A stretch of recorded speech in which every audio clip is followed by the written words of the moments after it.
Where are you guys at physically right now? Tomahawk Island Bay Marina. Okay. So we're actually on the boat. I figured the boat part. Where are you guys at physically right now? Oh, just a second. Cool. Oh, Hayden Bay on Barry's boat. Yeah. Sorry. No, that was a repeat. I started up a live stream and it repeated what I said. It's Craig Garrison looking lost. We just met him. He came down and inspected our boat. Oh, Nice. okay. Nice night for it. Yeah. A couple of days ago. You're right. Hey, Doug. Hey, Craig, how's it going? He was a super nice guy, that wasn't he? Yeah.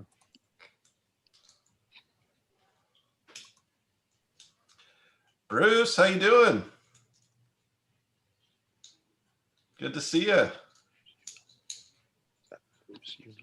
We should have, hey, Craig, in hindsight, we should have said 6 to 6:30 was the cocktail hour.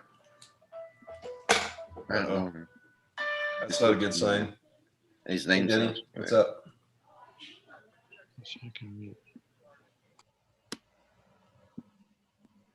Okay. So if you want me to mute, I can click on that and mute. No, I don't need to do that. Yeah. Oh, no. Yeah.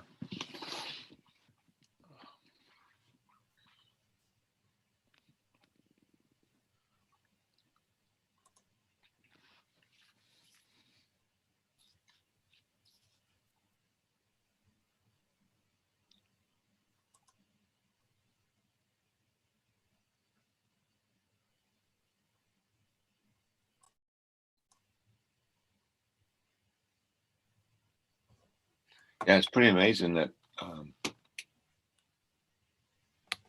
Darryl just put his bow in the market and he's got a buyer. Shepperson just put it.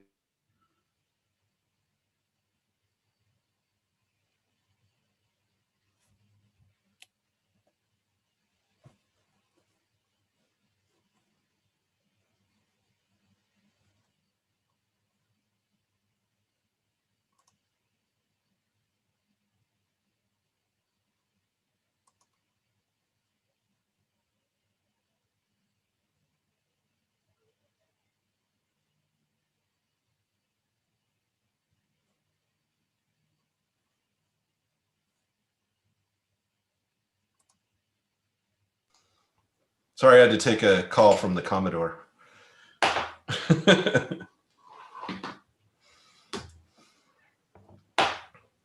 Hey, Doug, can you hear me? I can hear you, Craig. Sorry, I was offline there for a little bit. Yeah, no worries. Hey, Bruce, how are you? Good to see you.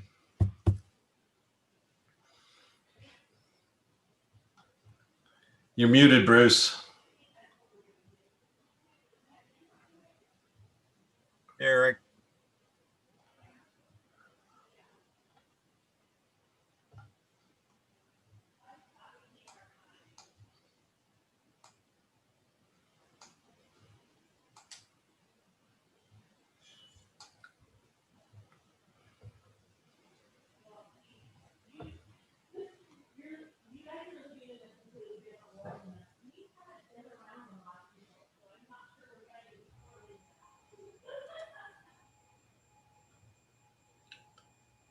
Hey, Eric, if you're talking, we can't hear you, but that's okay too.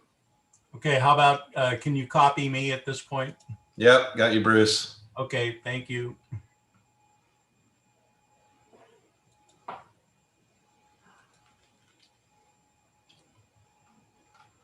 All right, well.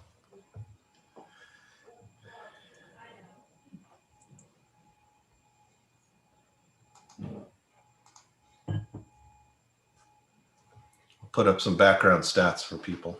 Cool.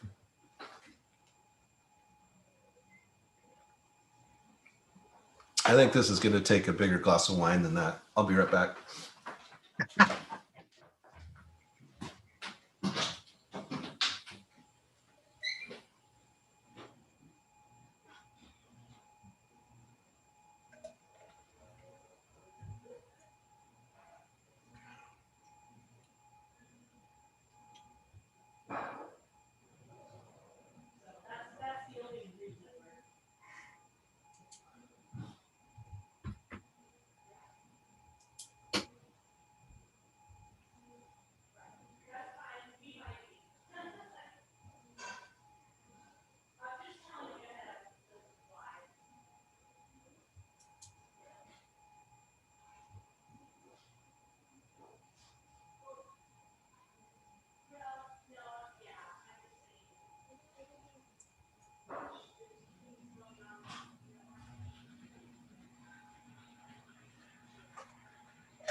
Hey, Bruce, it looks like it's going to get a little sporty offshore tomorrow. What's that looking like?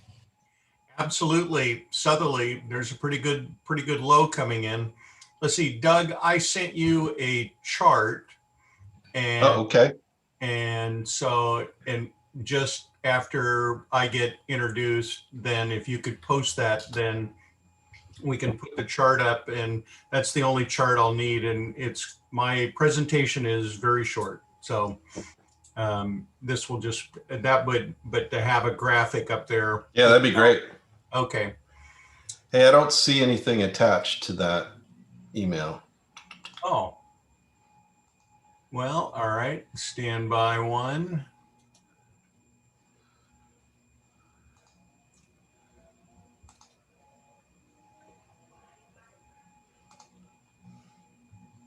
Hey, Doug, by the way, great job on this PowerPoint.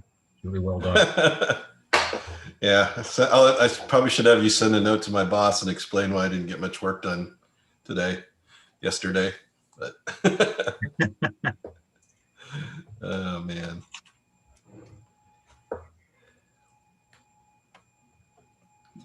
You were doing the good work today.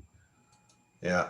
Well, luckily my CYC board salary makes up for all the extra effort. I don't know how much you guys are getting paid, but I can't believe we can afford that. It's all thanks to Schooner Creek, our title sponsor. Oh, hey, Kevin.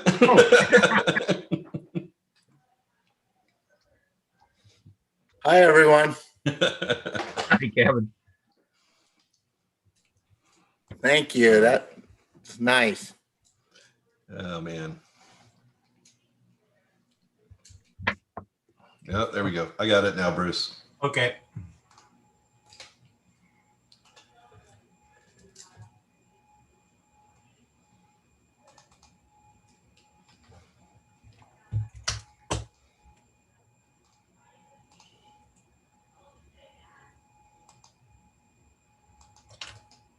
Yeah, the low that we've got coming in tomorrow it's typical of the lows this time of the year where we've got, it's fairly weak, 1,000 millibars, and it will weaken as it comes on shore. But as you can see from the isobars as they compress along the coast, that's going to drive some breeze inland, and that's what's going to give us the wind and rain tomorrow. And so, but fairly typical, and just not too surprising this year. It's been the same sort of pattern that we've had, driven by this meridional flow of the jet stream. So yeah, the jet stream's kind of wonky this year, right? Oh, is it ever? Yeah. And it's what's been keeping our temperatures so cool, and we'll keep them that way until, just about Sunday, Monday of next week, where, we're going to get some it'll be the warmest weather of the year, just because that meridional flow is going to shift to the north. Yeah. So all those folks joining or realized if they joined early, they would have gotten a little extra weather briefing, but Just in case we're going to go out and practice the course early. yeah. All right, we're all set for you, Bruce. Thanks for sending that. Thank you. Look at that. This is looking like a good group of sailors. Hello. Hey, Andrew, how's it going? Good. We still got a couple minutes here. We'll wait a second and then get rolling. And knock on wood, so far, no technical difficulties that I'm seeing, but I'm sure I just jinxed it. So I thought this was a mandatory meeting. it is in some shape or form, I believe. Yes.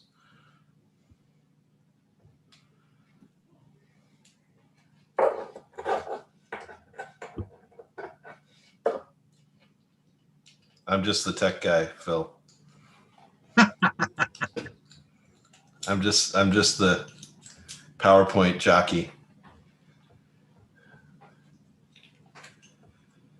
Well, you're impressing us so far. It's all right Okay. there. Checking in. How we all doing? Yeah. Hey, guys. Jeff Duvall, Spectre and Stern there.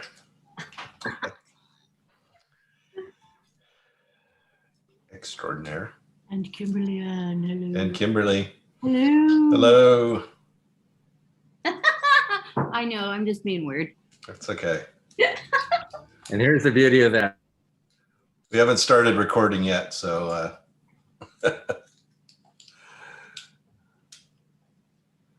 all right. Well, 6:31. I'm going to go ahead and it does look like, I think there was a note that got sent out, folks. There is a we thought we might be bumping up to the limit of what we can do as a meeting. So I did send out, or Denny sent out a email link. There is a live stream of this going on YouTube. But don't worry, it's just under my YouTube account, which I think has one follower. And that's actually CYC Portland, I think. So don't worry about it being out there in the big picture. But if your team or there's other folks that you think might want to watch this, one, we're going to record it. And two, it's streaming out there. So if you go to your email and find that link, you could send it on to them and they could join in and watch along, but they won't be in the Zoom meeting. We wanted reps from the boat to be in the Zoom meeting. So looks like we're there. So I'm going to start recording here just a second.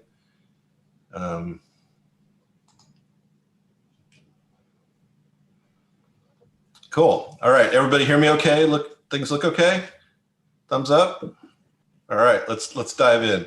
So my name's Doug Shank. I think I know most, if not many of you. I'm one of the co-owners of the J105 Free Bowl of Soup, and also on the CYC board, along with Eric, who's another soup person that's on the board. I'm going to be kind of running you through all this tonight as the MC, but clearly Craig, Denny, and others are the experts. So I'm just going to take you through it. So let's dive right in.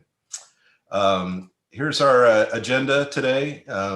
We just did the first one. Welcome everyone. This is in some ways kind of cool. I think the cool part is we can get the folks up north that wouldn't necessarily be here for a kickoff party if it was in Portland to join us. So shout out to all the folks coming down and that are joining online, and for everybody making it here. This is cool. Some good info to go through that we'll dive into. So that was our welcome, done with number one. We're going to do a quick thank you to our sponsors. I'm going to go over the overview of the race and some of the logistical details. Look at entries and the class breakdown. Talk a little bit about the tracker, merchandise, and we even though we're virtual, we're going to have some fun raffle prizes for the folks that joined today. So that'll be kind of cool. So let's dive right in. I'll do the shout out real quick, Denny, and then you can add some color. But this was a weird year and 2 years. So thankfully, most of our sponsors came back. Well, one, they joined us in 2020, and we kind of put a pause and kind of gave them some airtime, in a race that didn't happen. But most, in fact, all of them came back for 2021, and particularly we want to thank Schooner Creek for their title sponsorship, which is really fundamental to making this all happen. It says title as if it's a marketing thing, but it's really more fundamental than that. So Schooner Creek is really fundamental to this whole race even coming together and happening. So thank you for Schooner Creek being our, I think this is your third year as title sponsor, 3.5, depending how you look at last year, right? Yeah, we took on an additional 3-year sponsorship, and we're so proud to be the title sponsor for this event. And I really want to thank CYC of Portland for all your dedication and hard work, and welcome all the competitors. Cool. Thanks, Kevin. The owner of Schooner Creek? Yes. Yeah, I'm the owner of Schooner Creek Bulwark. So welcome. He is the owner. Yeah, and one of our skippers. So we'll talk about that in a little bit. So thanks, Schooner Creek, for doing this again this year, and for your long-term commitment. That really does make it viable for us to plan bigger down the road. Want Want to also shout out to North Sales. They're always helping us out. This year they're doing our skippers package, which is really nice. Blue Heron Chiropractic. Shout out to Dana from Escape Artist, who's one of our gold sponsors, has been for a couple years now. McCuddy's Marina, another gold sponsor that's been supporting us for years, so appreciate them as well. Hopefully I always try to pronounce this right. Hoosier Fire Equipment, Eric Hopper's company. I think I got it right once and wrong twice, but that's good enough. They're a gold sponsor, and in fact, they were That's about right. Just it's Amy's laughing in the background. Yeah. It's one of those things. There's a state I can't pronounce, and there's another, I forget what, there's one other thing that I just can't pronounce. And unfortunately, Eric's company is one of the ones that messes me up a bit. But anyway, they're a gold sponsor. They actually provided the masks that we sent out to everyone in 2020 when we didn't do it. Passion Yachts is on board again this year, and we got some good stuff coming from them in a little bit. I'll show you that. Columbia Crossings has been a very great sponsor from what they donated standpoint. And again, they're coming through this year. So you'll see that as we get to the raffle. Pretty big ticket item coming from them. And a couple new ones this year. We want to shout out to Port Angeles Yacht Club and Port of Oahu. Two names that wouldn't have been on this race in previous years, both starting in Oahu, which was going to happen last year, and then ending in Port Angeles, which was a creative way to make this year happen at all. So thanks to all our sponsors for making this happen. Danny and Craig, I don't know if there's anything else you want to mention there, or we can just keep rolling. I think keep rolling. All right. So we did a Zoom kind of a Zoom thing once we canceled the race last year, and talked a little bit about the new host city, the Port of Oahu in Washington. Clearly a change of venue that's going to be pretty cool in a lot of regards. I know most, if not all of you, are already coordinating or have coordinated your dock space.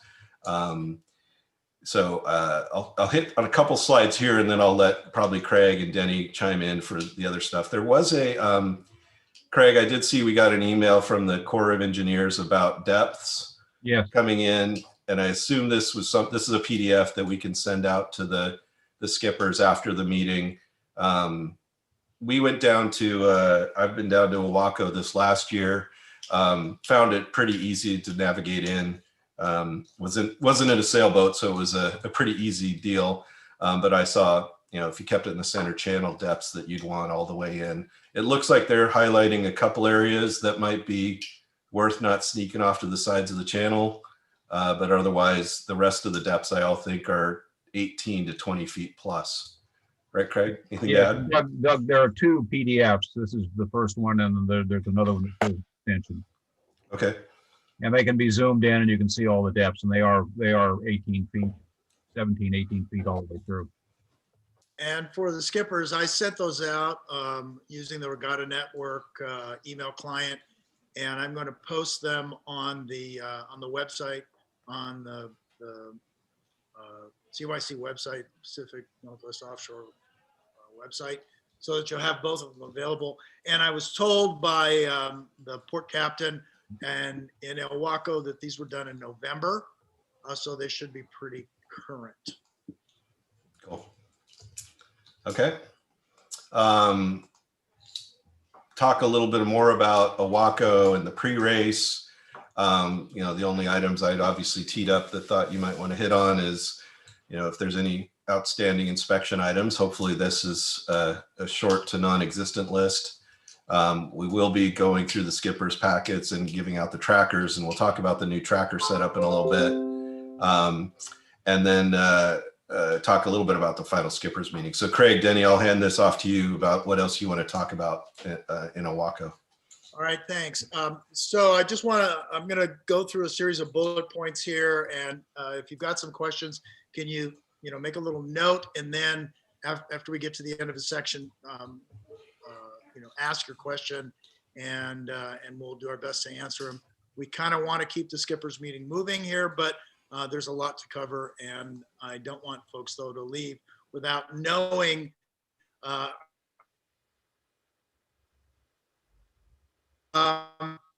so registrations in Ilwaco are complete. I had a meeting with them day before yesterday, and so they're comfortable. They're providing me with a map of all of the locations, all the slips for all you folks, and I'll be sending that out, if not tomorrow, then on Friday. I'm doing a final inventory of all of the documents that a lot. You're breaking up there, at least on my end. Yeah, hey Denny, we're losing you a bit. I don't know if there's. Denny, can you switch off your video?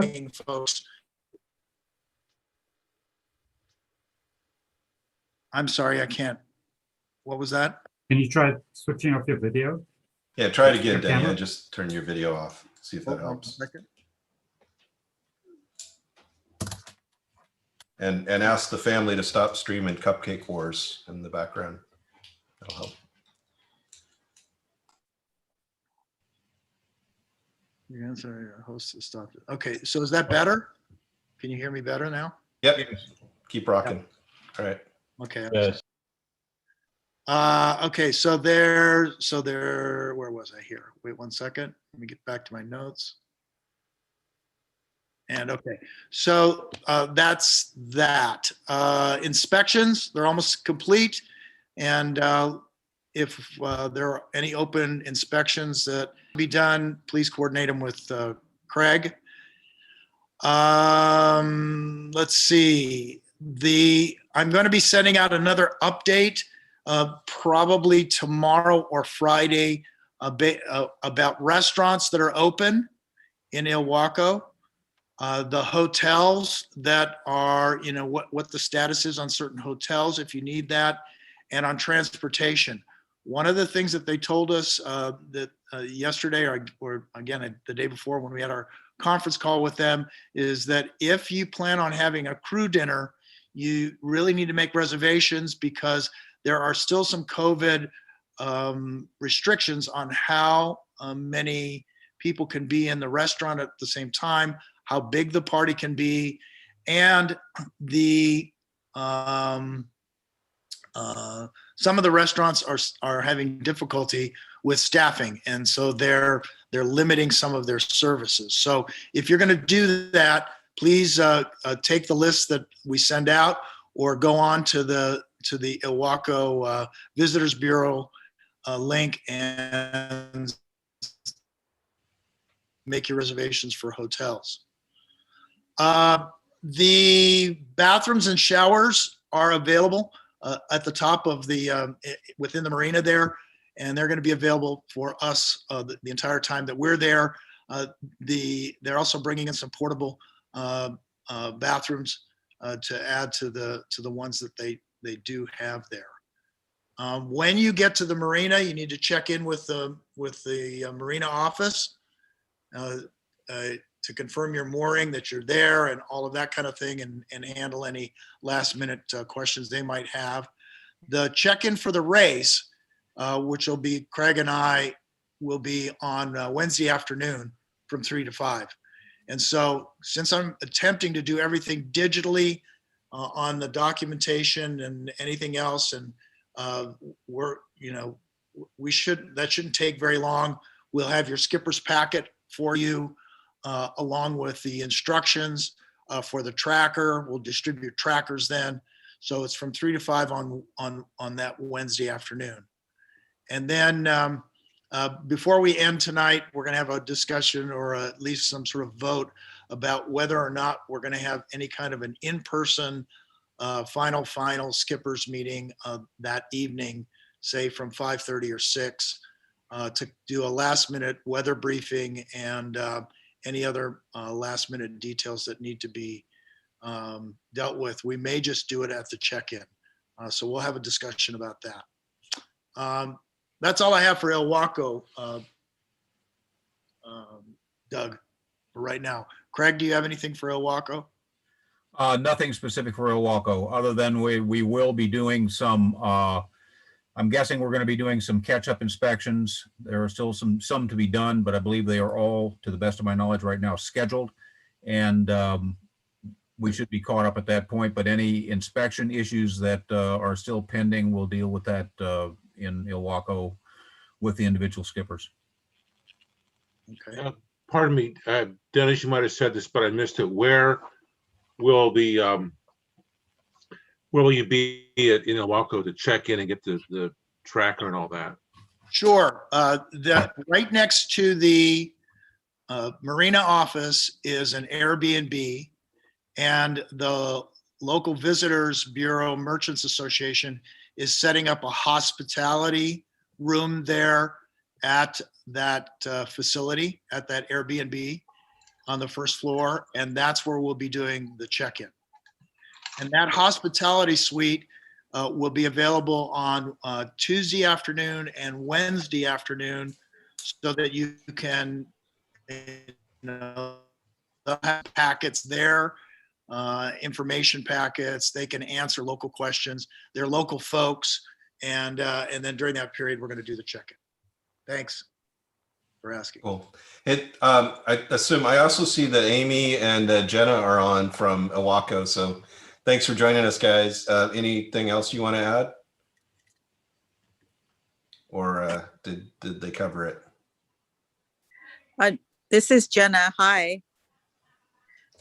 We're excited to have you in Ilwaco, and yeah, we'll have that hospitality suite with some refreshments and a little entertainment on Wednesday afternoon. So we look forward to visiting you. I posted the link to, you can get all the information before you get the one that Denny sends out that has all the Visitors Bureau for the whole peninsula local info. And then if anybody's on Facebook, our Facebook page for Ilwaco, and it has everything about Ilwaco, or you can message over there, is called Discover Ilwaco. So we'll see you guys soon. Hi, this is Amy from the port. Just let you guys know, so you have a point of reference where the port office is. We're on land and we have a flagpole in the center, and we're right there. Right here off of Eero, right? Or Yep. right off the middle? Yeah. Yep. Okay. Cool. Yep, right there. That map, I mean, I wish we could have got it a little bit bigger so you could see. Actually, it Yeah. should be, looks like, yeah, it should be landscape. But yeah, we're directly kind of by the pump out, right up there. That's where we're at. Hey, we should, I know we could probably send a link out to this is from the site, so your port map, so you can find this on your Ilwaco Right. port website too. Yeah, if you wanna just get click more on details. maps. Yeah, perfect.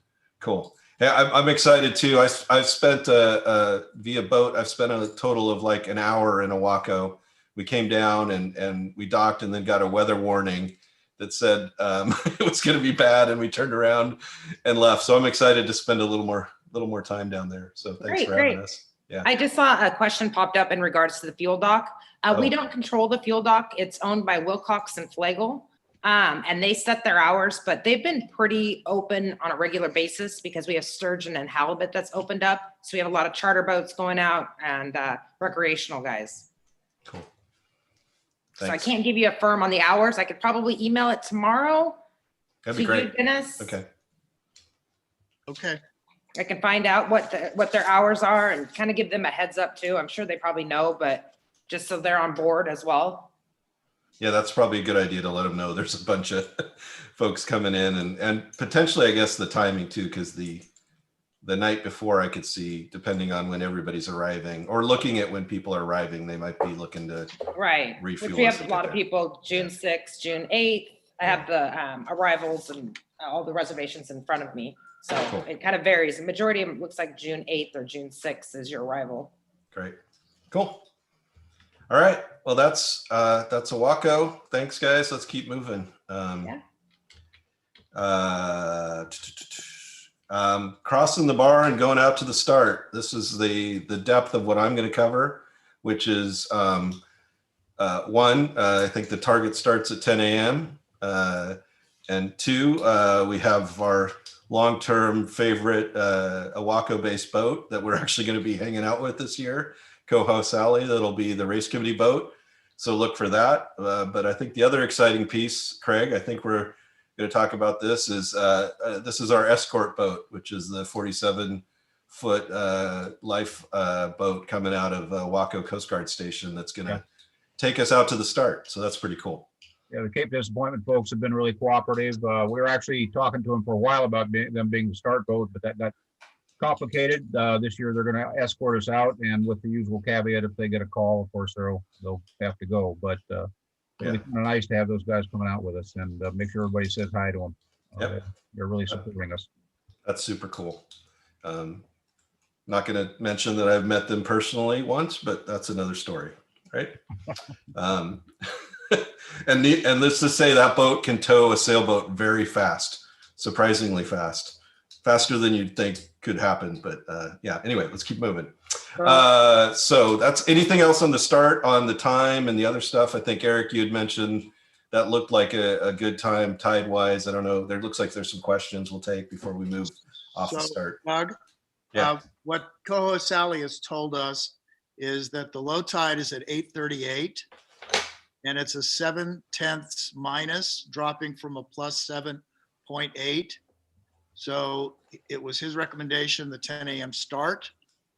Coho Sally's going to head out by 8:30, but obviously Coho Sally goes out pretty fast.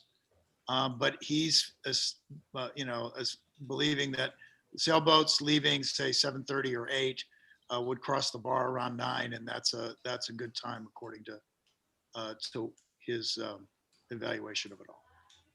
Cool. Any other questions or comments on the start? We'll move on. This is Mark from Moonshine. I had a question. Since we're like the smallest boat in the race this year, I think we're a 26-foot boat.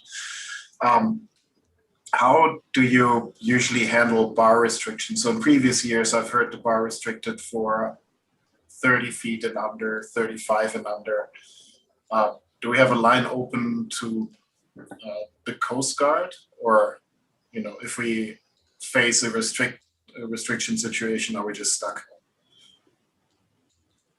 Well, there's ample public information regarding the bar closures. We will keep a close conversation going with the Cape Disappointment guys. I honestly, we can't predict wholly, but this time of year, I believe that with the right time and all that, we should be fine. But it's always it's a fairly fluid situation, so we will keep on top of it and make sure we get it out to everybody either by radio or by announcement. I can't answer you any more clearly because obviously the situation is going to be what it's going to be when we get going there. Okay. All right. Keep rolling. I think I've determined my job as MC is to keep the party on track here too. So let's keep going. We do have the chat window going. If you have other questions that we could address them there as well. Couple things on the race FYIs and the sailing instructions. First off, the sailing instructions are in your inbox, or they've gone out today. So we were hoping to get them out a little earlier than right before the meeting so folks could go through them, but they are out there, and take a look at them and provide questions. I think that we'll go through some of the details, but the big two that came up from the folks that I've been talking to are, one, the buoy, the rounding buoy has been changed to a AIS virtual buoy. The actual buoy, and Eric, correct me if I'm wrong here, we think that's no longer there. It's actually a AIS point that's being maintained off of Dunsey Rock, right? Yeah, Kevin Flanagan and I, we brought Kevin's boat down this weekend, and we searched everywhere, and that buoy is gone. So anybody that's done the race in the past and used Dunce Rock buoy as the turning mark, it's gone. Yes. Yeah. But there is a virtual AIS mark, and in the location where that was, in the sailing instructions, it indicates the lat line of that virtual mark is the rounding mark, so you have to stay clear of that. The other one, which is the Canadian border being closed, and I think you'll see the clarity in the SIs. The interesting part of that means not only does that mean you can't go up and step land on Canada, but you actually have to say under the border in the Straits of the Juan de Fuca. So luckily they put out a big line in the middle of the Straits. You can look for it. I think it's bioluminescent powered, so you can just make sure you don't go over it and jibe before you get to it. But no, so it's going to actually be on the race tracker, and clearly it's on all of your charts. So you're going to have to say south of Canadian waters, which it's going to make it a interesting run down the Straits. Clearly, we're going to favor going south on the side of the Straits. And then I guess I'll open it up to anything else, Craig, Denny, others, and questions on the SIs or in general. Regarding the Canadian border, this year's, we'll get into the trackers in more detail later, but these trackers offer a number of interesting features, and you'll see on information that you'll have soon that the trackers have actually shown on the tracking map the Canadian border, the line as an exclusion area. And we have it set up so that we will be notified if anybody goes over the border. So just stay on our side and get there as quick as you can. It will be shown on the tracker chart.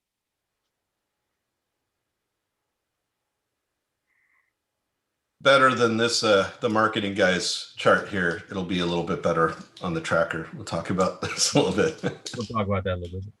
Is there, I yeah, guess, but the thing with the tracker is you don't see any screen on the tracker. The tracker doesn't tell anybody on the boat that it's over.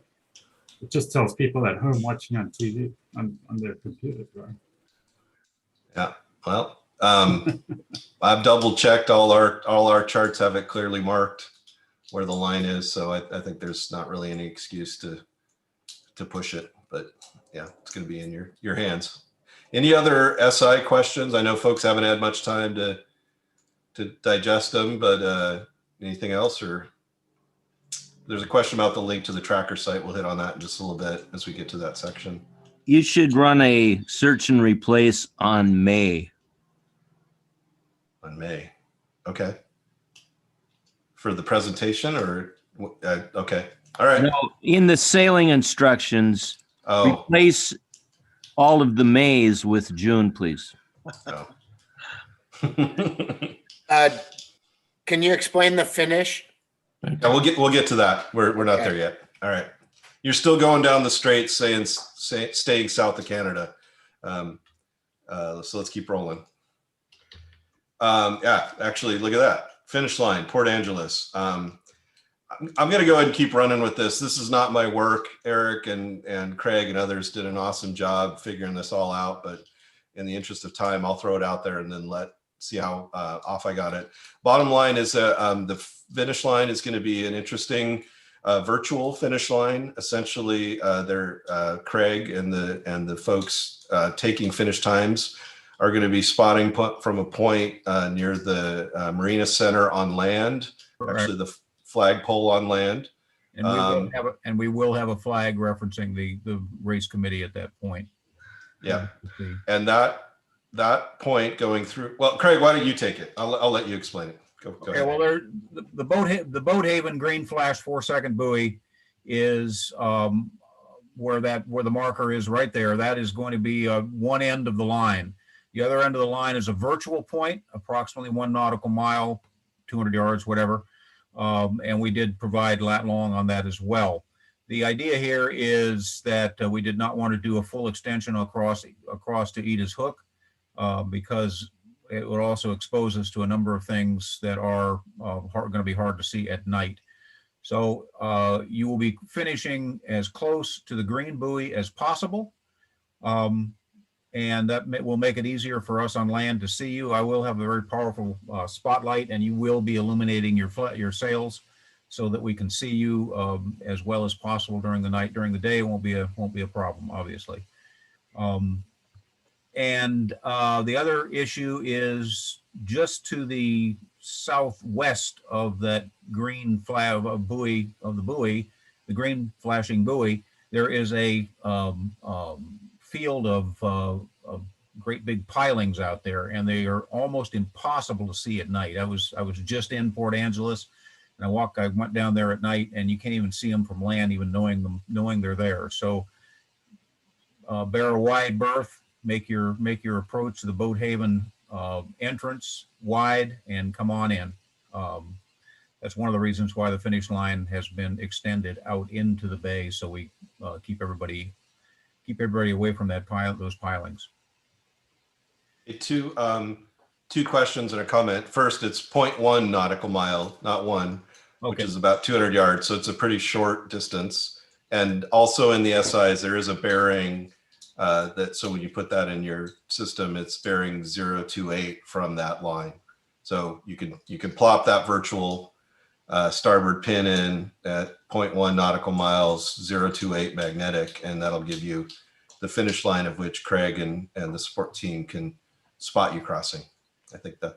I don't see the SIs on the website. It says they are to be posted. Have they been posted? They have not, because we just finished them about 2 hours ago. Okay. And I sent them out via email to everybody this afternoon. Cool. I didn't get it, so. All right. Well, we'll make sure it's out there. I know it's out there. Phil will make sure it shows up. There's a question, but yeah, the SIs definitely highlight at the start 72 on the VHF is the radio channel, and 71 at the finish is the radio channel. But it is all clearly defined in the SIs. So, and just as a point of reference, to be clear, this meeting and me talking and none of this qualifies as official details. It's in the sailing instructions, and those are the instructions. If you have questions after looking at that you feel didn't match with what we said tonight, please raise that to our attention. But clearly the sailing instructions are the binding document to everything we're doing. Cool. Do have All one right. question. Can you? Go ahead. Yeah, question? So you're saying to finish as close to the marker as possible, yet the finish line extends out. That would shorten the course from the corner. I would expect the natural inclination is to finish out towards the other end of the line. Because it's a shorter course. How do we deal with that? We have conflicting. I think that was guidance about finishing near the pin as closely as possible to get the best time in reading. If you're finishing at night and you decide you're going to cut it really close to this virtual pin, and in the end it looks like you went 300 yards away and you didn't cross the line, that's going to be seems like that's going to be an awkward discussion on the radio about how you didn't finish, and you're going to have to go back and unwind and go back into a virtual mark.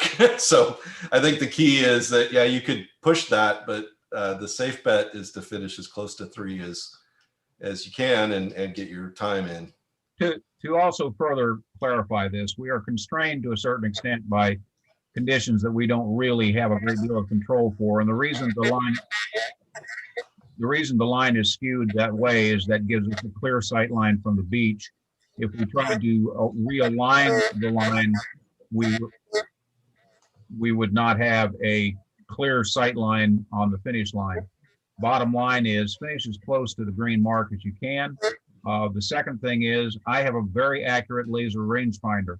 If I see somebody finishing way out in the bay, I'm going to take a sight off you, and I will let you know where you are at. And that's about all we can do at this point. We can't set a buoy because it's too deep out there. Understood. All right. Thank you. Good question and good point. As one of the competitors, I thought the same thing, but I think I'm going to shoot for the middle of the line and be safe. I also want to point out, this is Denny. I also want to point out that, again, Kevin and I came into the boat haven this weekend, and there are a couple of ships out there that are anchored. And near that boat haven, where our finish line is sort of pointing across the bay there is a ship partway across that, the bay there that's parked. Now, whether they'll still be there in 2 weeks or not, who knows? But it's not the kind of thing where you could decide you want to finish over by the spit somewhere and still, even be seen, because there's a ship sort of blocking the whole area there. And one other point, and this is a point of safety. As you can see on the feature, on the Edith's Hook feature, you see up by the spit itself, there's a whole bunch of other features there. There are some fish traps, there are some old log booms, and I can tell you that at night, as best as I could see through binoculars, they're not very visible. They do have lights. They're very small, blinking white lights, or they appeared white. So quite frankly, that's the other reason why we're trying to get you over to the boat basin side of the course. This is David, real quick. The other thing I was just looking up is the Coho, the car ferry.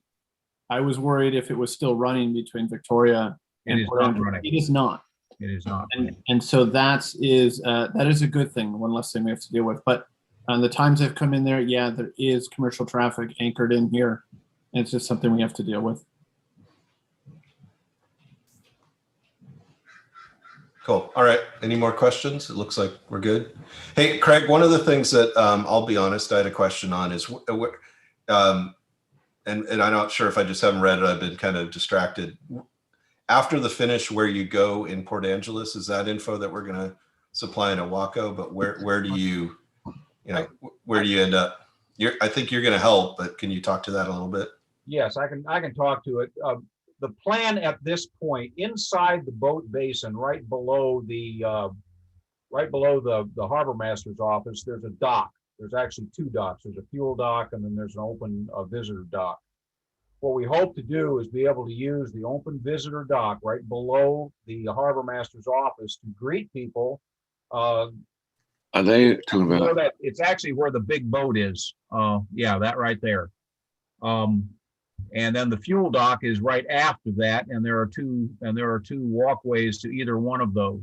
We hope to be able to use those two docks to greet people. Hopefully, if you guys could be really conscientious about finishing with about 15 minutes in between each one of you, that would be really great. But I don't see that happening. I've talked to the harbor masters. They are more than willing to let us do that. That will allow us to contact you and tell you where to go. We're going to be able to. That's where you're going to get your hot towel and your glass of champagne. From that point, we will direct you to where the slips are.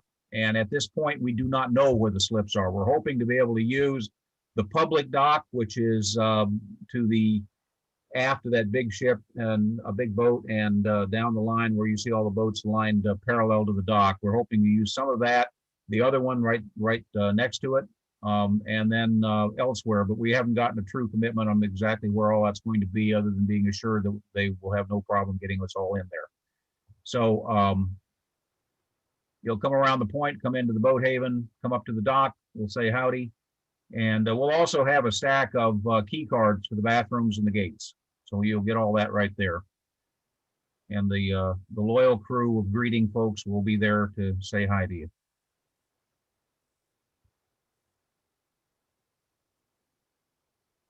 Any questions on that?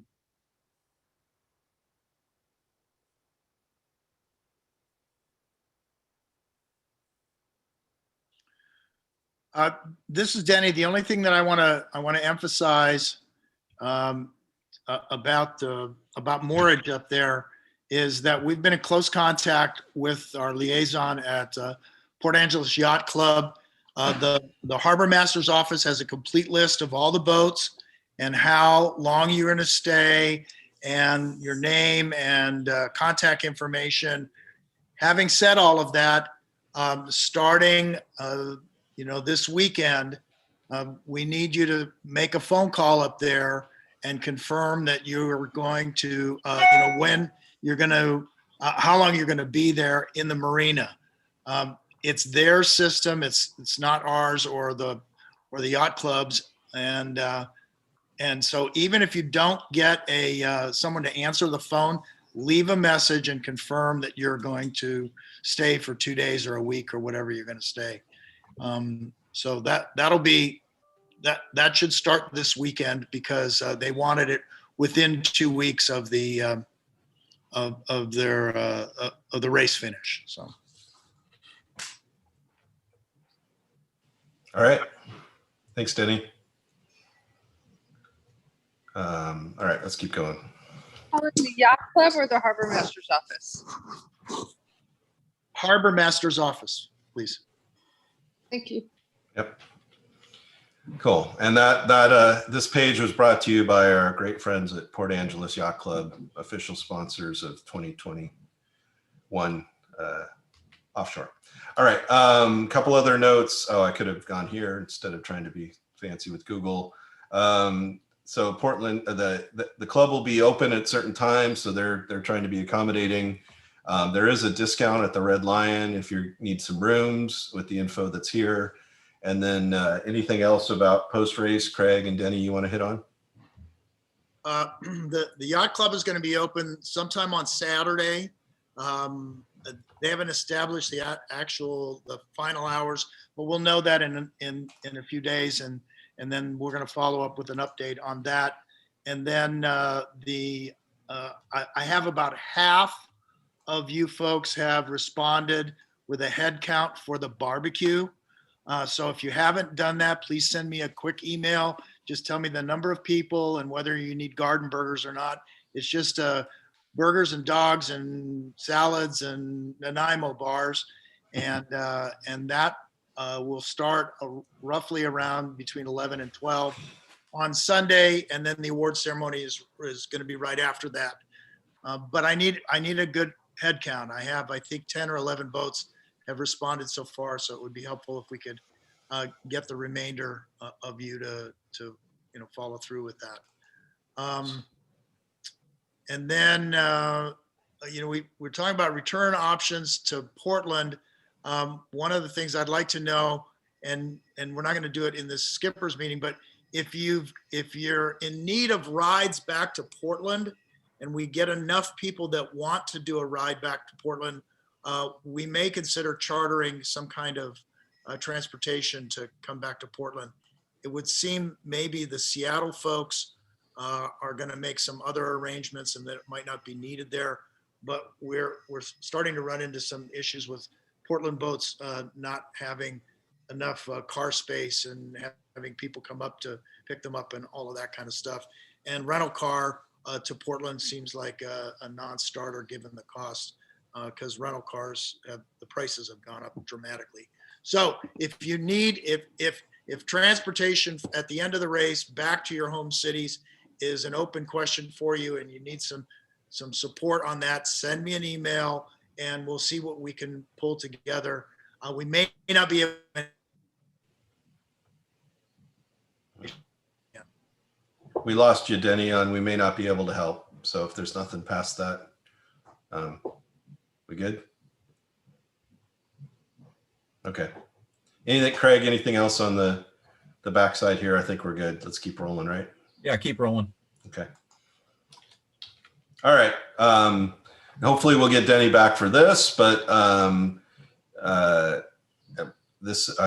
we wanted to hit on where the breakdown comes. It's pretty amazing, just the color commentary. We went from no race to maybe a race to a really solid list of entries here. And I'll let either Craig or Denny decide how they want to go through this. We might have actually lost Denny now. Maybe he's trying to come back. Let me see what I can find out.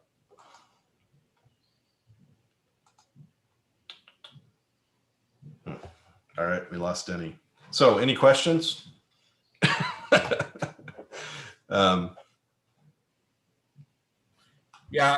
Regarding Craig, any commentary? Yeah, regarding Raku's rating, yes, this was a list I sent out before I had corrected it. I understand that Raku's rating is 45, not 75. Basically, the cruising, we've got 5 folks in the cruising division. That's a level fleet, no rating. And there's some explanations in the SI the cruising fleet needs to make themselves aware of. There's a motoring allowance that will be available to everybody in the cruising division. And so that should add a interesting tactical aspect to the cruising division. The double hand, we're really excited this year to have the double hand group with us, and I'm really looking forward to hearing the sea stories after they all get in. I think it's a really good matchup between all four boats, and I'm looking forward to seeing how that all works out. The A1, of course, Rage has an interesting rating, and Time Bandit and Pathfinder will be racing in that division as well. We've got a really nice A2 division with we got 9 boats, and look forward to seeing how you guys all rate. It's a fairly good distribution of ratings. And then our B division with some of our stalwarts in here, Frank Calistro and that group, and we'll be waiting for y'all to get there. If there's any questions about that, there are trophies. I think everybody's getting at least 2 trophies with the exception of A1. Any questions or any other comments on it? Nope. There was some, Craig, there was some questions going back, and it was fair. We kind of jumped straight from the start to finishing in Port Angeles. There in the SIs, there's very clearly spelled out check-in points along the way, including traffic, where you need to call into the traffic assistance and all of that. Probably would have been good to cover that, but read through the SIs. I think it's very clear when and where you need to check in along the way too. I would like to speak to that to a certain extent. When Denny and Kevin were bringing Haven down, they did do some checking for me regarding check-ins, and what we discovered is that there is cell service by Nia Bay, by Dunce Rock, and so we're encouraging you to text your rounding of Dunce Rock. You're going to be texting it to me. That's my cell phone number. You can call if you wish. I'd prefer text, but calling is okay. And the reason for that is that I won't be able to receive you on VHF when you're up there by Dunce Rock. I will not be able to get you until you're down fairly close to Edith's Hook. After that, you can either do text or VHF on channel 71. We will be monitoring it both with a base antenna as well as handhelds. Yeah. So, and be diligent with your checking in also with VTS and also the Canadian group to let them know you're there. I am going to probably on Monday give VTS the completed list with descriptions of boats so that they will have that, and they'll be watching us as they always do. Thanks, Craig. I think the other one is there's some that's clearly, it's really clearly spelled out in the SIs. It's clear where we had to check in. I think the other one is some of those check-ins and points where you're recording, if the course is shortened because people can't finish, that could actually become the finish line. So there's a little motivation for making sure you record all those times and follow the right steps there. Yes. The only other commentary, I just excited to look at I started this list and then I turned around and added the boats and the clubs. I think those are both really cool to see the scope of boats we have in this year's entries, and as well as all the different clubs represented, particularly more folks from up north. So it's fun to see the folks coming down for this. At one point we thought about doing a little fun and going through everybody that's on the list here, but that would probably extend this meeting into a 2-3 hour Zoom call, and I'm tired of those. So I guess my only additional color, Craig, is awesome for making this happen, guys. I know personally this is a lot of work to be on this list, and particularly for the guys coming down north. Thanks for coming, and super cool. this is going to be a fun group of folks to race against this year. So excited about it. And this is probably the most interesting part of whether it's going to be exciting or not, whether Bruce says it's going to be a good run. We have Bruce Hedrick on with us tonight. Bruce is a longtime Pacific Northwest racer cruiser, University of Washington, oceanography and meteorology, and that unfortunately to a lot of his competitors applied that to the race course. He's been around Northwest Yachting Magazine, and as he retired, and then he's been on the chairman for the Northwest Trade Marine Association. And I blatantly stole this bio from Sailish.com, but the plug there is he is a contributor in Bruce's Briefs, which has to do with sailing and weather, not what that could be. And they're worth following along if you're doing anything up north on Sailish.com. So with that, there's a picture of Bruce taken, I don't know, maybe 5 years ago on PlayStation. But we'll hand it off to you, Bruce, to do a quick, what are things looking like? What are you seeing? And where are you at? Let me try to see if I can unmute you, or you come off mute, Bruce, and take the horn. We didn't lose Bruce, did we? Okay, how's that? Right. Yep, there you go. Okay. Well, for this race and what it looks like, we are right at the outer limits of where we can actually do some forecasting of what's going to occur. And, the overriding features of this winter are the fact that La Nina has ended and we've gone into more of a neutral shift point. We are not back to El Nino, but La Nina has effectively ended. And as a result, the jet stream this winter has been all over the pond here. And what that has done is it's allowed these late storm systems like what's coming in tomorrow. As you can see, that 1,000 millibar low is going to weaken as it comes on shore, but it's still, with this compression of the isobars along the coast, going to bring some breeze with it. And so, rain this time of the year, always good. We're behind on rainfall this year. But the overriding feature here is that with this cold front and how weak the current Pacific high is, it's only 1028. We'd really like to see it be 1035 and above.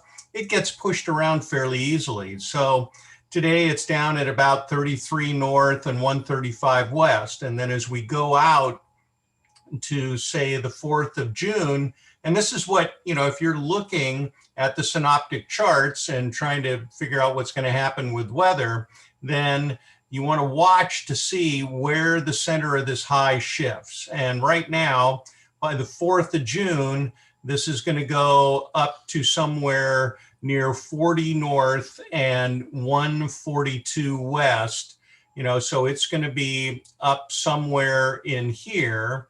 And so that's a pretty significant shift. And then as far out as we can go in forecasting, which is about 384 hours now, and that's due to the upgrade in the computers, it is happening. And not only are we getting further out, but we're getting more accurate. And so that is really good news for all of us who spend any time on the water. But by the 10th of June, it looks like this will shift out to 40 north and 146 west. And it's going to deepen, that is, the high will get stronger and will start becoming more round in shape. And so that is going to provide you with, at this point, it's still a long shot, but it looks like northwesterly winds in the 10 to 12 knot range. And then if you want to look at the probability scales, the probability of winds greater than 20 knots is less than 20%. And so, all of those factors are combining to tell us that this could set up to be a very, very nice race and, easily manageable. The tough part will be what time you enter the straits and you start going down the straits under spinnaker. You're going to be confined, obviously, by the boundary, the international boundary. And so that's going to keep you, but there are some holes along that U.S. shore that you're going to need to be aware of. The other question that I got was, well, what about currents going up and down the coast of Washington? Well, as of today, it's about 3/10 of a knot of current, and it's from the north-northwest. And but you've got to get out to about 125 west to get to that kind of anti-water. So that's going to be a long ways out. And right now it looks like, it's going to be long port tacks going up the coast and short starboard tacks to get away from the coast. And then the other thing is that as far as an updated forecast, on the afternoon of the 9th of June, I will post on sailish.com, and it is SAILISH.com. I will post an updated analysis of the race.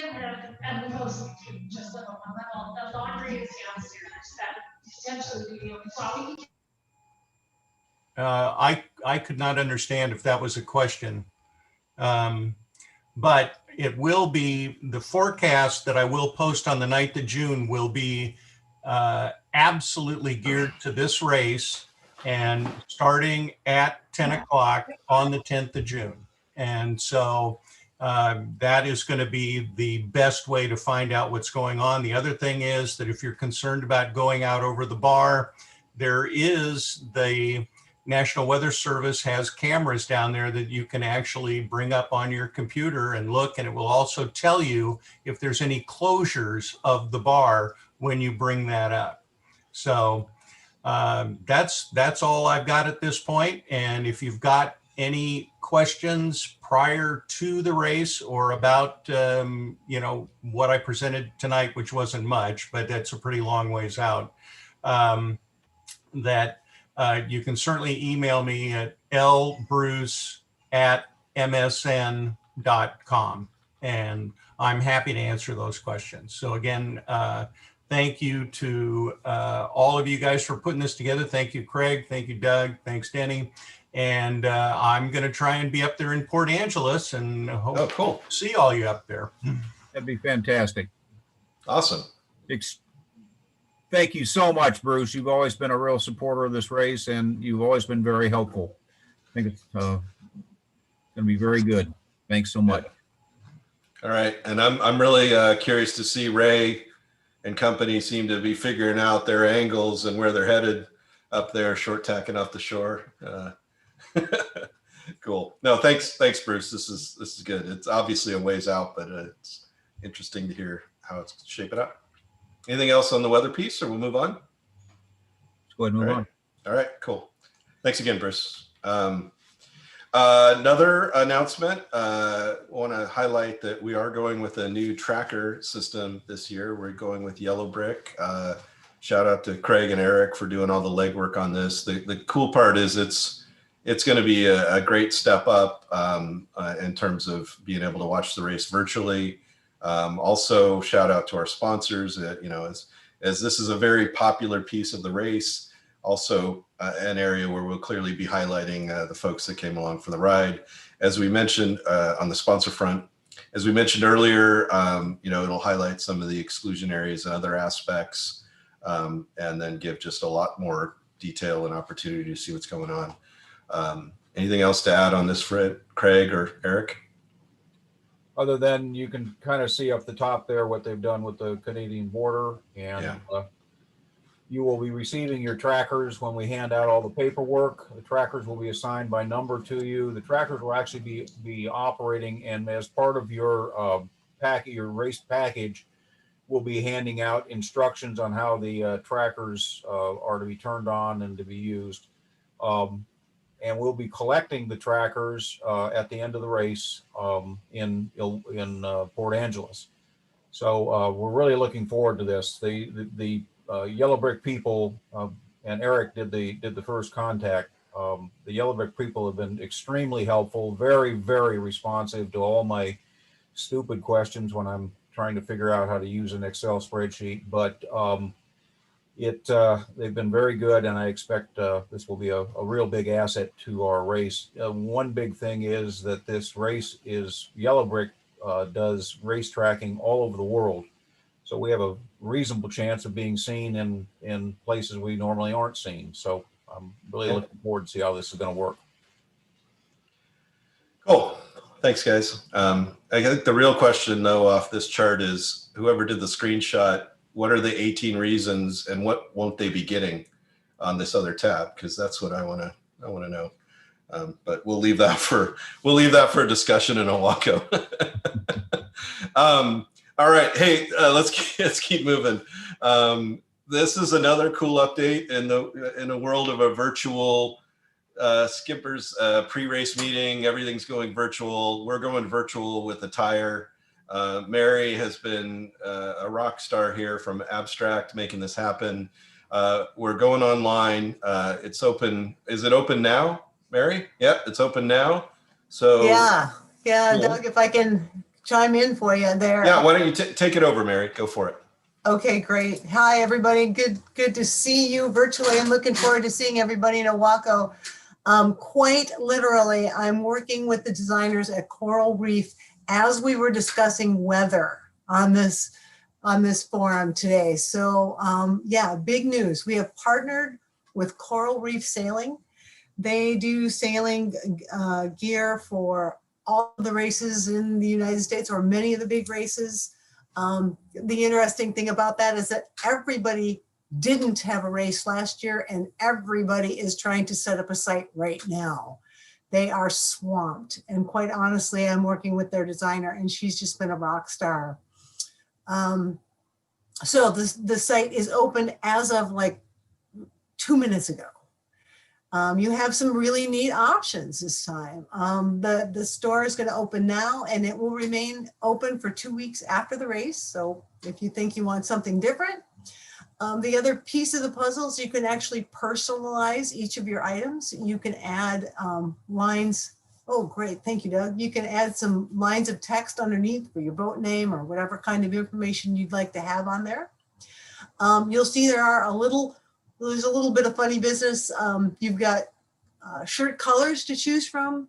The hats look a little funny on the screen. She's going to work on that tomorrow, but she really wanted to get those out for us.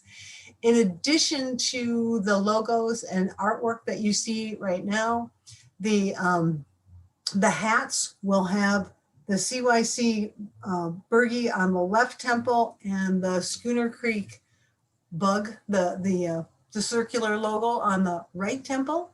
The shirts will also have the bug on the right shoulder of them. So those were just difficult to put on the images at this point, but those will be there.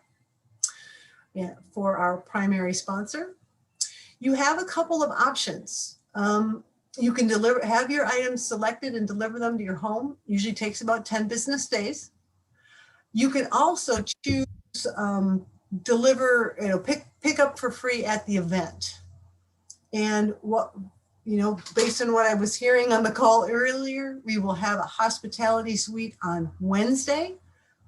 All of the gear, anything that you order and asked to be sent to the event will come to me in Owako. I will be at the hospitality suite on Wednesday. We'll set up some kind of an area where I can deliver those items to you. You'll already be paid, they'll already be invoiced, so that'll be good. But to do that, there's a really short window. You will need to make your orders by 8 a.m. Monday, May 31st. We're learning through this process. So you really need to, if there's something that you want to have at the event, you'll need to make those orders very quickly. There's some shipping information, based on you buy more, you get free shipping, that kind of a thing. And I'm excited about it. And I think that Coral Reef is going to be a really great partner for us as we go into the future. And that's what we have. Great, Mary. Thank you so much. You're welcome, Craig. Coming off mute here. All right. Thanks, Mary. This is going to be really cool.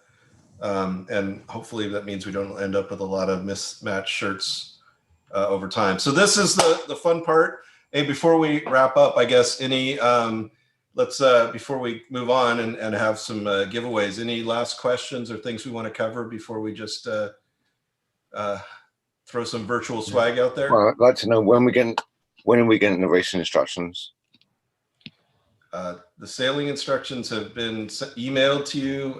There's also, I saw Eric or somebody put them in the chat here as a download, but those are available as of this meeting. The sailing instructions have been emailed out and will be on the website shortly. Okay, so apparently I've got them. Okay. As a cruising class, did you figure out what the allowance is as far as motoring? I'll speak to that. This is Craig. That is covered in the sailing instructions, but very briefly, there is a 4-hour motoring allowance. That means you will take note of your hour meter or a timer at the beginning of the race, and you will turn in your total hours used at the end of the race. There will be a penalty if you go over 4 hours. There is no compensation for going under 4 hours. It's at your discretion. The other consideration there is you will be under mainsail only when you are powering, not all sails. Copy that. Thank you. That answer your question? Great. And this is all in the SIs too. Thank you very much. I think you're required to have a lasagna in the oven too, right? Isn't that a cruising class? Well, lasagna would be a higher order. You might get some credit for lasagna, but Denny Moore beef stew is the minimal requirement for them. Oh, that's awesome. Okay. Any other questions? I would like to add one more thing that I had a chance to earlier and I didn't. I would really like to thank the inspectors that worked on the inspection for everybody. Tom Keffer, Jeff Duvall, and Mary Hartel did a great job working with everybody concerned. Mary was pretty consumed by the coral reef thing, but she absolutely contributed. And I also want to thank all the competitors that we have inspected. Everybody was very ready. Were able to provide substantial information. I did several inspections, and I was very impressed with the level of preparation. So thanks to all of you for being for both letting us being cooperative in terms of getting the inspections done and the appointments done, and being ready and making it a pretty easy process. So well done to all, and the inspectors.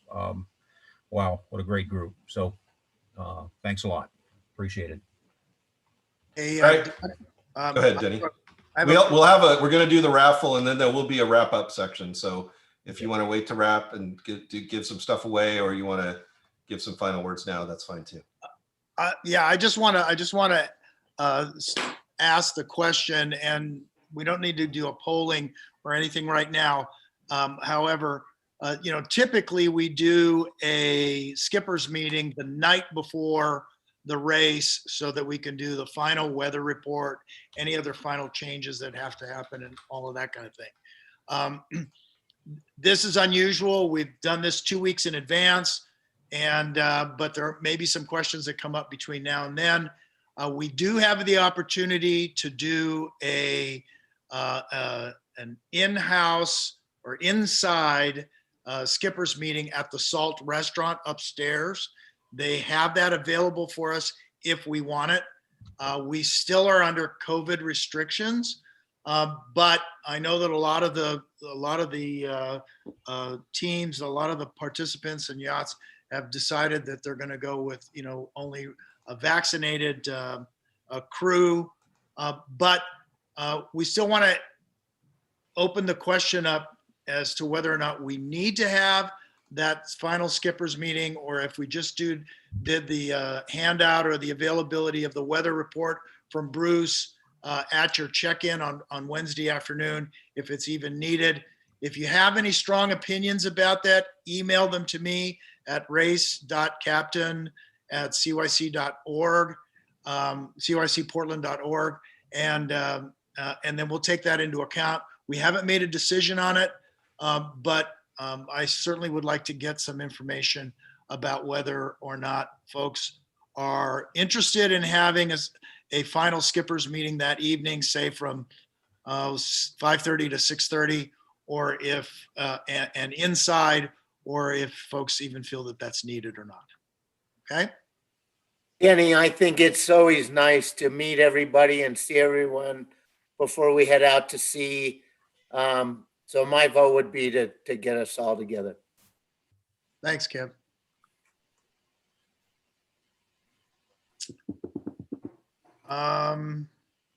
That's all I had. Okay. All right. Well, let's have some fun then. Thanks, Denny. So as traditional, normally we would be standing around like this at this meeting, having fun and beers together and pulling tickets out of drawers, but out of baskets. But we're going to go virtual, and in a true geek fashion, I went all in, and here we go. So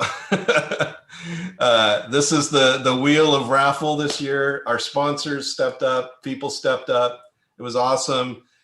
Instead of trying to raise money by selling raffle tickets, we decided we're going to do some boat prizes, and each of the boats going to win something. Well, not each of the boats. Some of the boats are going to win something as we walk through it. And actually, the first one is pretty cool here. So the first spin here is going to be for a full crew set of personalized shirts and hats out of Coral Reef. So this is a pretty big one. So here we go. Let's see if this works. I literally tried this like a few minutes before the meeting. So here we go. Roll down for a full set of crew shirts and hats. Here we go.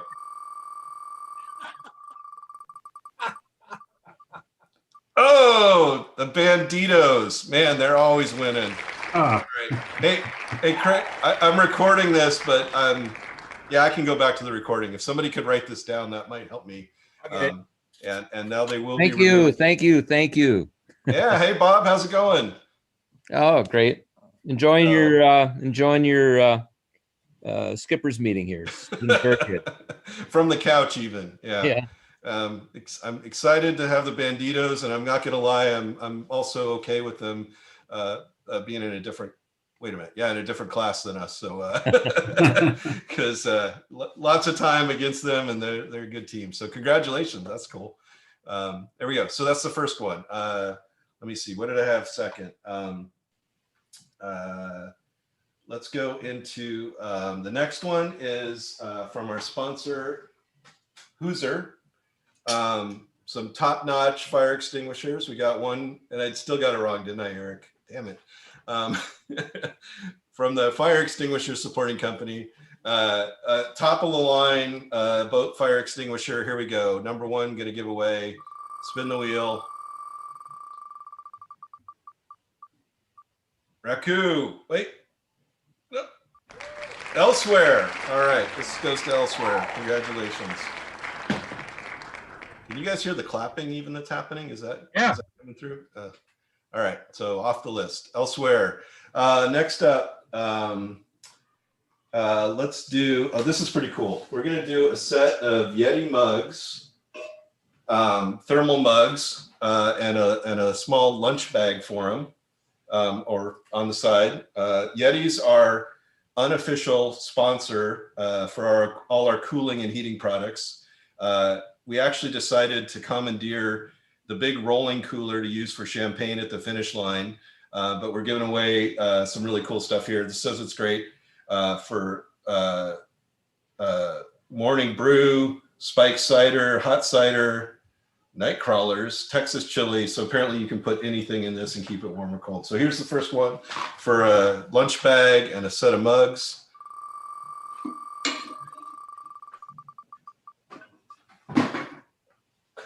Fortuna. All right. There we go. Congratulations. All right. What are we going to do next here? Oh, this is cool. Let's do this one. So Passion Yachts came through. This is a really nice dry bag backpack. And in it, it also includes a wrinkled gift certificate of $500 towards certifications or lessons at Passion Yachts.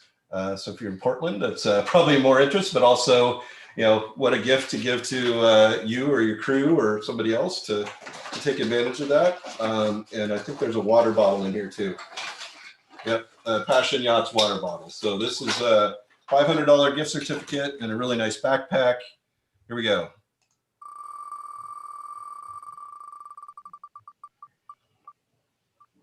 Penelope. All right, crowd goes wild.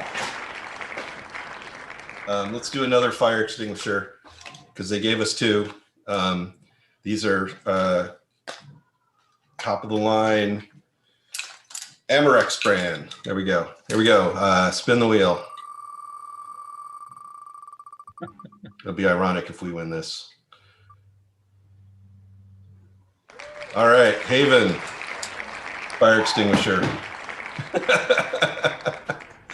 All right, what else we got here? Oh, we're going to do another set of the mugs and the Yeti backpack. So another 2 of these and 1 of these. So we'll spin that up. Here we go. Your chances are increasing. Oh, Defiant. All right. Congratulations. Let's see, we've got 2 more things here. So we have stepping up on the Yeti front. This is normally what the hot towels are brought to you in. We'll see what happens this year. I think there might be some hand sanitizer and some wet wipes thrown from the dock at your boat from 12 feet away, but we'll see. So the Flip 12, this is actually a pretty high-end cooler. So we'll see where that goes. Here we go.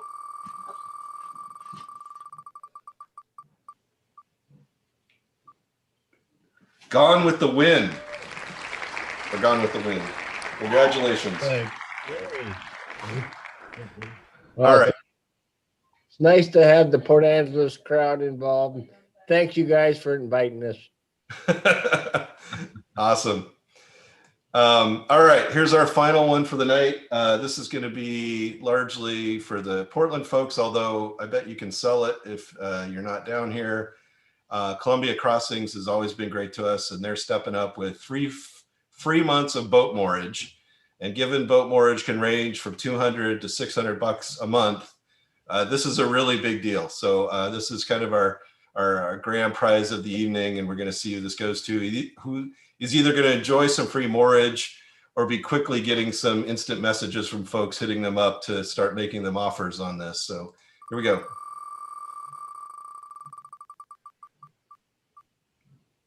All right, Equilibrium. Congratulations. All right. I think that's all we had. I had to double check because this stuff has been in storage in my home for over a year. So I think we're good. So thanks for that. That was the exciting raffle portion of the evening. I tell you what, you know what we're going to do? We're going to have some down there. So this person is going to get a bottle of free bowl of soup wine. We actually make some wine. So we're going to throw a bottle of that in here to, oh, that'd be perfect. Oh, Aja. All right, Aja, we're going to bring you a bottle of wine down in Owako. All right. Cool. Awesome. All right, there we go. Let's keep moving. I don't think I missed anything there. Let's go ahead and wrap it up. Hey, Doug, that was brilliant. Thank you so much. And the fastest raffle probably in offshore party history, right? Or any raffle in any history. It was great. Very, very, very impressive. That was fun to watch. Thank you. We could have some fun. Here's the next one. We'll throw one more in there. You get a one-on-one session with Craig and Owako to discuss the merits of different political systems in the modern world. Here we go. That's not a prize. Does he pay us not to attend or what? Endangered species. There you go. All right. Oh, good. It wasn't me. All right. And we could start just taking bids from the floor of what else they want to throw in on this. This is good. Cool. All right, let's wrap it up, guys. So a couple other things just to point out. We are on Facebook and doing regular updates. We talked about the tracker. Make sure and share that out far and wide. That's going to be fun to watch this year. If any questions, you can contact Denny or any of the folks here. And any final questions or wrap up, I'll leave it to Denny if you want to take us home, or any last comments or questions. No, I and think we'll we're go all there. doing well. Please get me any of the information you have about the head count for the barbecue. Any other documents that you haven't submitted, please get them to me. And then if you have any comments about whether we do an in-person skippers meeting or skippers get together, if you want to call it that, the night before for a half hour, 45 minutes, whatever, at the Salt. I do need to give him a heads up in the next couple of days. So we'll make a decision about that. And that's all I have. And thanks everybody for being so proactive. Folks have been very communicative, and it's been great being able to catalog all this stuff. And I think we're on track. That's all I got. All right. There was a question for the prizes. If you saw them on the screen tonight, I'll bring them to Owako and hand them off there. And for the other ones, the gift certificates, I'll email those over to the winners, and we'll go from there. All right. Oh, there you go. Actually, if you won the fire extinguisher, talk to Eric, and he'll coordinate getting that off to you. And if there's any other fire extinguisher needs, he's your guy. On that, thanks everyone. This was fun, different. Thanks again to our title sponsor, Schooner Creek Boatworks, for leading the charge for us here, Kevin. We appreciate your support. And to all our sponsors, we kind of swizzled real quick and said, hey, you still want to be involved, and a bunch of folks jumped in and made it fun. So thanks for that, everyone, and have a great race, and we'll see you in Owako. Cheers, everyone. Thanks, Doug. Well done. Well done. Well done. Thanks, guys. Great time. See you there. Thank you. Well, there you go. Hey, what's your Facebook page? Because when I looked up Offshore, it hasn't been updated since March. Maybe that I might have grabbed the old one. I think it's PWN Offshore. I think I might have done that wrong. Good. Thank you. Okay, because we have pretty active Facebook around here. I'd love to share it. Okay. Okay, thanks. Bye. Thanks, everyone. Good night. Night. See you in Owako.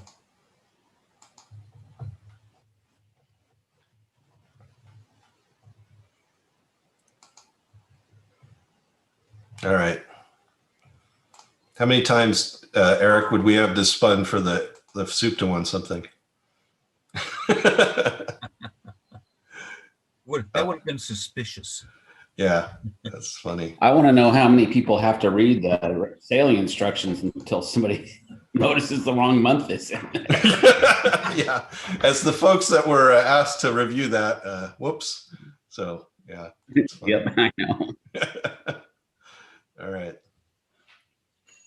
Pathfinder. This was kind of fun. I have to admit, just Googling a raffle wheel, I was surprised that something this easy popped up. Oh, abstract. Rage. Oh, that would have been good. It's always good to fix it for the Craig. sponsors. Yeah. Great. Craig, you're still on? Yeah.